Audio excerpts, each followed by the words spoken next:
శివమహిమ అనేది శివుని మహత్తరమైన స్వరూపం, శక్తి, కైరవీర్యాన్ని గురించి చెప్పే సిద్ధాంతం.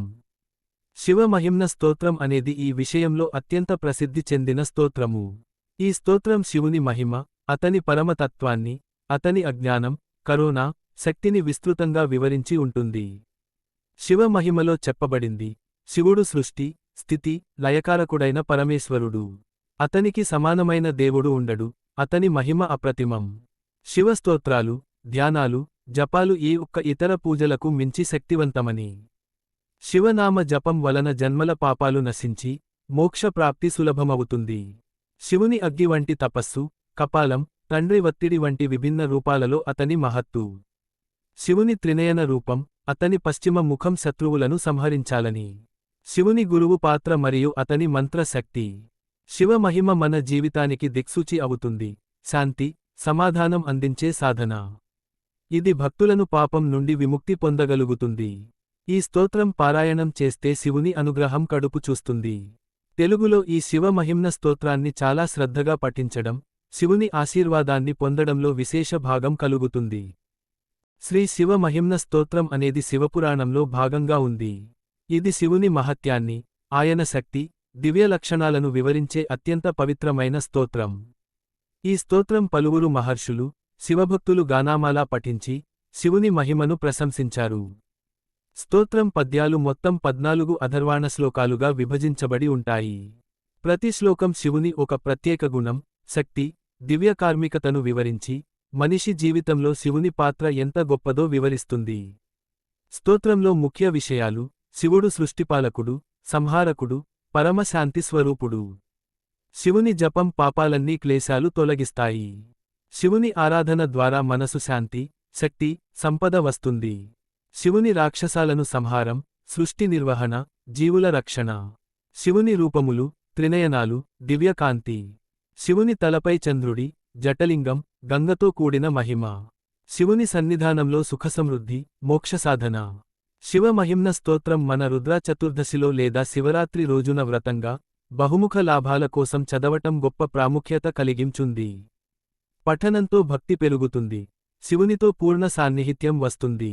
మొత్తం స్తోత్రాన్ని నిజంగా అర్థం చేసుకోవాలంటే ప్రతి శ్లోకానికి వివరణతో పాటు భావాన్ని గ్రహించడం అవసరం. శివభక్తులకు ఇది ఆధ్యాత్మిక కిరణాలా మారుతుంది. మీకు కావాలంటే శివమహిమ్న స్తోత్రంలోని కొన్ని ముఖ్య శ్లోకాలు, అనువాదం మరియు వివరణలను కూడా అందించగలను. గొప్ప తపోవిదుడు మరియు శివభక్తుడు అయిన పుష్యార్ధకుడు అనే ఒక మహర్షి ఉండేవాడు. అతను ఎంతో కాలం శివుని క్షేమం కోసం మంటలను విసరిస్తూ పద్మపుష్పాలు, గంగాజలాలు ప్రవహిస్తూ నిరంతరంగా ధ్యానించాడు. ఒకరోజు అతడికి ఒక దుర్మైన ఆకాశగంగాధారి శివరూపాన్ని దర్శించగలిగాడు. ఆ శివుడు ఈ ప్రకృతి మధ్య ఉన్న సమస్త జీవులకు పరమశుభం, శాంతి, సంకల్పబలం అందించే దేవుడు అని పుష్యార్ధకుడికి తెలిపాడు. అలాగే శివుని పేరును జపించడం, పూజించడం, అతని ఆశీర్వాదాలు మరణాంతర జీవం వరకు కాపాడతాయని చెప్పారు. ఈ మహర్షి కృషితో అనేక మంది భక్తులు శివుని పూజ, వ్రతాలు చేపట్టటము వల్ల తమ జీవితంలో ప్రయోజనాలు, శాంతి సాధించారు. శివభక్తుల పాపాలు తొలగిపోవడమే కాకుండా, వారికి మోక్షం కూడా లభించింది. పురాణాల్లో శివమహిమ అన్నది అంతరిక్ష పూజ, తపస్సు మూలంగా కంటితోడలి శివుని దివ్యరూపాన్ని దర్శించటం, శివుని మహిమ సాకారం చేయడం గురించి చాలా వివరంగా ఉంది. శివుని త్రినయన స్వరూపం, తండ్రి అయినది, తాపాల కనిపిస్తున్న ఆలయాల చరిత్ర, వాటి నిర్మాణంలో శివుని మహిమ ప్రత్యేకంగా ఉంటుంది. దీనికి సాక్ష్యం మన భారతదేశంలోని శివాలయాలు, వారి పురాణ సంప్రదాయాలు కావచ్చు. గంగాల మధ్యలో హిమాలయాలలోని శివాలయాలు, కాశీ విశ్వనాథుని ఆలయం, సోమనాథ్ ఆలయాలు, మరియు ఇతర శివాలయాలు శివమహిమకు పూజా కేంద్రాలుగా నిలిచాయి. ఈ కథ ద్వారా శివుని మహిమ, భక్తి యొక్క శక్తి, ధ్యానశక్తి ఎంత గొప్పదో తెలుసుకోవచ్చు. శివుని పూజ చేస్తే కలిగే శాంతి, ఆశీర్వాదం మన జీవితాన్ని మారుస్తుందనే విశ్వాసంతో భారతీయులు ఉన్నారు. ఈ మహిమ కథలు శివపురాణం, లింగ పురాణం వంటి పురాణాలలో విస్తృతంగా ఉన్నాయి. ఇవి భక్తులకు జీవ దిక్సూచి అవుతాయి. మొత్తం చెప్పాలి అంటే, శివుని మహిమ చారిత్రకంగా, ఆధ్యాత్మికంగా భారతీయ సంస్కృతిలో అపూర్వమైనది, శక్తివంతమైనది. పుష్యార్ధకుడిచే పరమశివుని మహిమ ఒక ప్రత్యేకమైన కథనంతకాలాల క్రితం, ఆకాశగంగాధారి పర్వతాల మధ్యలో మహర్షి పుష్యార్ధకుడు అనే గొప్ప తపోవిదుడు నివసించేవాడు.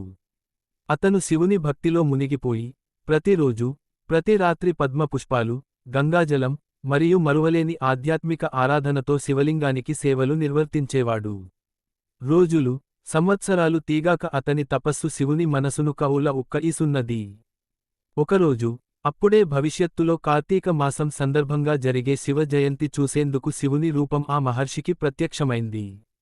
శివుడు ఆహ్లాదంగా అతనితో మాట్లాడి, ఈ భూమిలోకం, ఆకాశలోకం, నిర్మల శాంతి కోసం తనకు భక్తులు అవసరమని, ఆ భక్తులే తన సకల శక్తి అని చెప్పారు. శివుని సన్నిధానంలో పుష్యార్థకుడు తన శక్తి, ఆధ్యాత్మిక విజ్ఞానం పెంచుకుని, భక్తులకు శివపూజ, వ్రతాలు, నిత్య ఆచారాలు నేర్పించాడు. దాదాపు అందరి జీవితాల్లో శివుని ఆరాధన వల్ల ఉపశమనం, శాంతి కలిగింది. ఎవరూ శివుని జపం, ధ్యానం చేపట్టిన వారికి ఆ భక్తి పాపాల నుండి విముక్తి అందించింది. ఈ కథకు అనుగుణంగా ఇండియాలో కార్తీక మాసం వ్రతాలు, శివరాత్రి పండుగల ఆచారాలు కూడా ఏర్పడినట్లు చెప్తారు. పురాణాలలో శివుని ఇలాంటిది ప్రత్యక్ష దర్శనాలు, మహాభక్తుల తపస్సులు ఎంతో మాత్రమే కాకుండా ప్రజల జీవితాలను మార్చి జీవిత మార్గాలు చూపినట్లు వివరిస్తారు. ఇది శివ మహిమకు చారిత్రక ఆధారం మరియు శివభక్తెస్కి ప్రేరణనిచ్చే అద్భుతగాథ. ఈ కథ ద్వారా స్పష్టం అవుతుంది శివుని మహిమ ఎప్పటికీ మారదు, ఆయన్ని భక్తితో పాటుగా స్తుతించడం మన మనసులకు శాంతినిచ్చే మార్గం.